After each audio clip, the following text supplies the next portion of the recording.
እስር ቤት ናት። ያው ፖሊስ ነው። ፖሊስ ብዙ ነገር አሻራ አድርጓል። ቤቱን ያለችበትን ሁኔታ ክሎሮክስ እና መጨረሻ ላይ በጦሲላ ነው አንቃ ራሷን የገደለችው እና ያው ፖሊስ እንትን ብሏል። እነሱ ደግሞ ቀራማ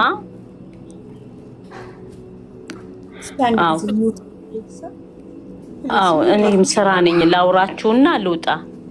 እንደዚህ ወደ ዳር ቆሜ ነው ተለበለው እና ሰዎቹን ሴትዮዋ ምንድን አለች መሰለሽ? አንደኛ ልጅቷ ክርስቲያን ናት። ሳውዲ ላይ እዚህ መቀበር አትችልም። ራሱ ፖሊስ ራሱ የያዘው ፕሮሰስ አለ። ከነሱ የ100,000 ቅጣት ተቀብሏል። ማድረግ የሚችሉበትን አሁን ለትልቅ አሁን እዚህ ጋር መታ ከነበረችው ትልቅ እህት አክስት አለቻቸው። አክስትየዋን አወራዋል። እሷ ምን መሰላችሁ ማድረግ ያለባት ኢትዮጵያ ተቋርጦ ነበር። ድምፅሽ ተቋርጦ ነበር። እስኪ ድገሚው። ልጅ እዚህ መታ የነበረችዋ ልጅ ሳትሆን ትልቅ አለች። ከነሱ ትልቅ አክስታቸው ናት እሷ ማለት ነው። እሷን አውርቻታለሁ። አሁን ማድረግ ያለባቸው ኢትዮጵያ ቤተሰብ ያለ ማለት ነው። ከፖሊስ አናግረውን የነገረኝ ፖሊስ ያላቸው ለነሱ ማለት ነው።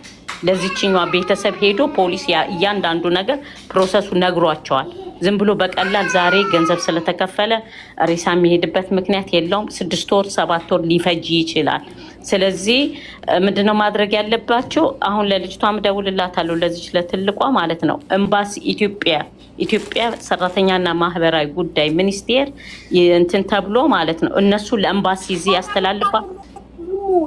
ጠለባ ሄዶ ምንም አይነት ከፖሊስ መረጃ ኢቃማ ያለ ሰው ኢቃማ ራሷ ካላት ሄዳ ቤተሰቦች የቅርብ ቤተሰቦች ውክልና ኢትዮጵያ ሰጥተው ቀጥታ ይሄን የተሰጣት አንድ ባንድ ማለት ነው። ለዚች ለአረቢቷ የተሰጣት እኔ ድምጿን ቀድቼዋለሁ። እያንዳንዱ ያወራንበትን ድምጿን ሴቭ አድርጌዋለሁ። እነሱም በጣም እንትን ውስጥ ናቸው ያሉት። በጣም ነው የሚያሳዝኑት እነሱም ያሉበት ሁኔታ ማለት ነው።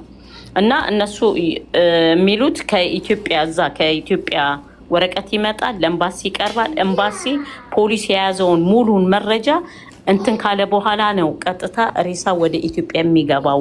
እነሱ ስንት ወር ይፈጃል ሲሏቸው ከ6 ወር እስከ 8 ወር ሊፈጅ ይችላል ምናምን ብለው ይሄን ነው እንትን ያሉት ማለት ነው። እና አሁን ልጅቷ እዚህ ጋር ልጅቷች ራሷ እዚህ ያለችው ምስኪን በጣም በሽተኛ ናት። ራሷ አረቧ በጣም ስለሷ መሰከረችላት። በጣም ጥሩ ልጆች ናቸው። ግን አንድና አንድ የመጨረሻ እነሱ እንትን የተረዱት ምንድነው ጓደኛ ነበራት። ጓደኛው ከፈለግሽ አላገባሽም ነው ምናምን ብሎ እንትን ብሏት አልቅሳለች። ይሄ ሁላ የሆነው በወንድ ምክንያት ነው። እና እሱ ራሱ ደውሎላቸው ነበረ። ልጁ ራሱ ደውሎላቸዋል። እና ያለውን ነገር የቤተሰብ የቅርብ ቤተሰብ ከኤምባሲ ጋር ሆኖ ኢትዮጵያ ወረቀት ይዞ ውክልና ወስዶ ያለችበትን ሁኔታ ሬሳ እንዴት እንደሚገባ እነሱ ፕሮሰስ የሚጀምሩት እነሱ ናቸው። እና እዚህ ጋር ያው እናንተ ያለውን ነገር መናገር ስላለብኝ ነው። ምንም አይነት እርዳታ ምናምን ገና ነው ለማለት ያህል። የምትጠይቁኝ ጥያቄ ካለ ጠይቁኝና ልውጣ። ኦኬ እሙዬ ጎይቶም ነኝ ተገኛለሁ። አንዴ ወንድሜ በእናትህ ቀን ሙሉ እኛ የዋልንበትን ታጥፉ። እኛ ሴቶች እንቁ ነን፣ እናት ነን፣ ሀገር ነን ሁላችን። ማን ወንድ መጣ ሄደ ራሳችሁን አታጥፉ። ገና ሕፃን ልጅ ነሽ። አሁን አላገባሽም ካለ ለሚቀጥለው ደግሞ ለምን የሚያገባሻል? አሁን ስለሞተችው አይደለም የምናገረው። ነገ እንደዚህ ብለሽ እንዳትነሺ ነው የምለው። አንድ ወንድ ልጅ ሲልሽ ተነስተሽ ለራስሽ ለጭቅለት ለወንድ ልጅ ሲጀመርም ገመድም አትስጡ። ጭራሽ ማሰብም ይሄድ አይደለ? አዎ ከበደ ብሄድ አበበ ይመጣል ብለሽ ራስሽን አሳምኝ። ለሞት ያደረሳ ከሆነ መጠየቅ አለበት። እሱም ቢሆን ፖሊሱ ቤተሰቦቿ ሲቀበሉ እያንዳንዱ ፖሊስ ነው መረጃው እንዳያጤውልሽ ሲያገኙ ቀጥታ ለፖሊስ ነው ቤቱ ሙሉ ለሙሉ። አንዲት ነገር እንኳን እጃቸው እንደዚህ ጎንበስ ቀና ማለት እጅ ወደ ላይ ነው ያሉት። ምንም ቤተሰቡ ሙሉ በጠቅላላ ማለት ነው።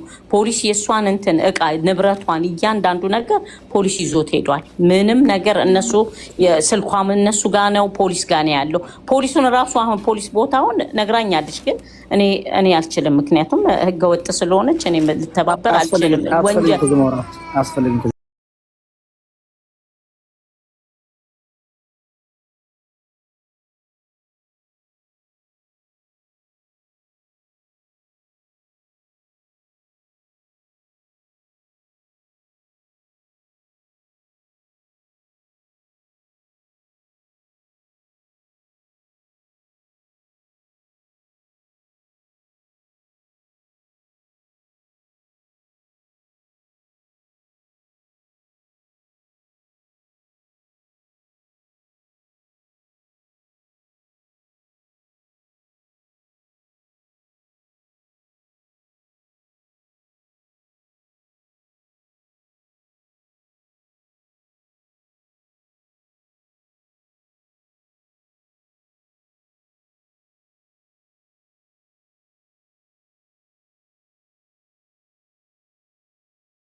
እንዴት ናችሁ? ደህና ናችሁ ወይ? ያለንኛ አልሐምዱሊላህ። ሰሞኑን ትንሽ ጠፍተናል። ያው ነገሮች ስላልተመቻቹልን ነው። ኢንሻአላህ አንጠፋ ከዚህ በኋላ።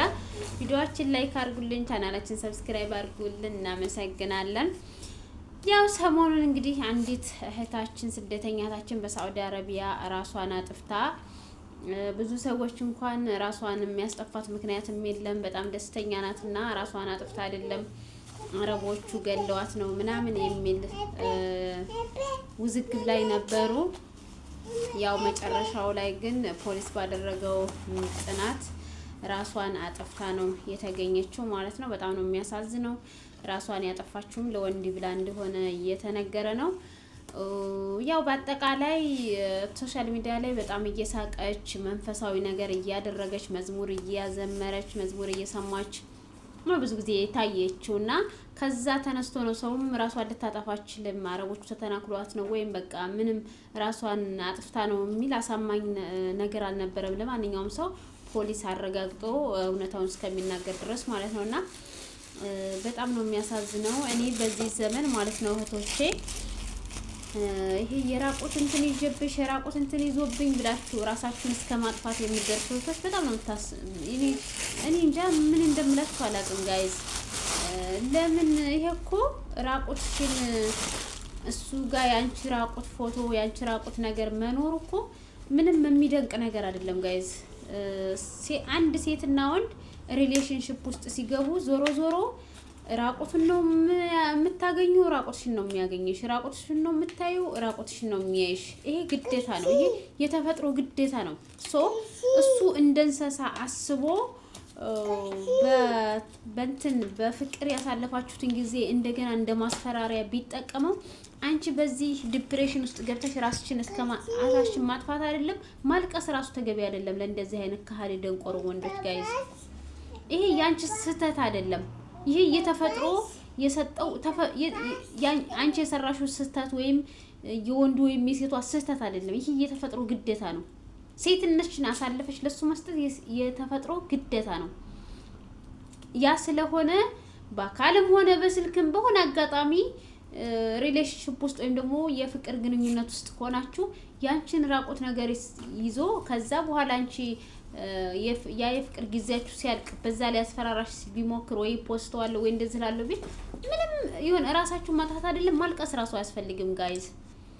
ጠንካራ ሴት ነው መሆን ያለባችሁ። እስቲ ዲቦራን ተመልከቷት፣ ቲክቶከሯን ታንዴ ወደ 3 ጊዜ ነው የተለቀቀባት የራቁት ነገር። ያላሏት ነገር የለም። ጓጉሎ እንደዚህ ብሎ እዛ ተላጭቶ እዛ እንደዚህ ብሎ ያላሏት ነገር የለም። እሷ ግን ጠንካራ ሆና እንደው ትናንትና መዳም ቤት ነበር የምትሰራው። እነሱ የጎዳናት መስሎት ያንን ካወጡ በኋላ እሷ ያንን ቻንስ ተጠቅማ ዛሬ ላይ መዳም ቤት የለ ባባ ቤት የለ ቤቷ ቁጭ ብላ ያለ ምንም ውጣ ውረድ ህይወቷን እየመራች ነው። በኦንላይን በቲክቶክ ብቻ ዶላር እየቆጠረች ህይወቷን እየኖረች ነው። ስለዚህ እህቶቼ እንደዚህ ጠንካራ ሆናችሁ ያንን እናንተን ለመጉዳት ብሎ ዝባዝንኬ ያወጣውን ሰው ማሳፈር ማሸማቀቅ ነው እንጂ ያለባችሁ እስከዚህ ድረስ መወሰን የለባችሁም። ምንም የተለየ ነገር የለም። ያንቺን ራቁት አካል ሲያወጣ እናቱን እንደካደ እህቱን እንደካደ ነው የምትቆጥረው። ኢቭን ነገ እኔ አንድ ወንድ ማለት ነው ያንድን ሴት የራቁት ነገር ለገንዘብ ብሎ ለምን ብሎ ፖስቶ ወይ እሷን እንደዚህ አሁን እንደዚህ እሷን ራሷን አስጠፍቶ ነገ ይሄ ሰውዬ አግብቶ ልጆች ምናምን ሴት ልጆች ወልዶ እንዴት ነው ሊያያቸው ልጆችን የሚቻለው? ግን ጋይዝ በጣም እኮ ከባድ ነገር ነው እና ለወንድ ብላችሁ እንደዚህ አይነት ውሳኔ አትወስኑ። ሌላው ደግሞ ያው ብዙ ጊዜ ሶሻል ሚዲያ ላይ ደስተኛ ሆነው ሲታዩ ሰዎች ውስጣቸው ህመም የለም ማለት አይደለም። ብዙ ሰዎች አሁን ራሷን አጥፍታ አይደለም ምናምን ብለው በጣም የተወዛገቡበት ሰዓቱ ልጅቷ መንፈሳዊ ነገር እያዳመጠች መዝሙር እየዘመረች ደስተኛ ነገር ሆና ስለምትታይ ነው ሶሻል ሚዲያ ላይ። ግን ሁላችንም ከኔ ጀምሮ በውስጣችን ብዙ ለቅሶችን አሳልፈን ከካሜራ ጀርባ ብዙ እንባዎችን አፍስሰን ብዙ ስብራቶችን ይዘን ነው ካሜራ ላይ የምንስቀው። ምክንያቱም አንዳንዴ ማዘን ማልቀስ በራሱ ይሰለቻል ጋይዝ። ሁሉ ጊዜ አዝናችሁ አዘልቁትም። የሰው ልጅ ናችሁና አንዴ መሳቅ አለባችሁ። እንደገና ደግሞ ሶሻል ሚዲያ ላይ አዝኘ ምን መፍትሄ የለውም ብለን ካሰብ ያው ያለን አማራጭ ከካሜራ ጀርባ የምናሳልፈውን ስቃይ መከራ ማሳልፈን ካሜራ ላይ ስንመጣ ደስተኛ ሆነ መታየት ነውና ካሜራ ላይ ደስተኛ ስለነበረች ከውስጧ ህመም የለም ማለት አይደለም።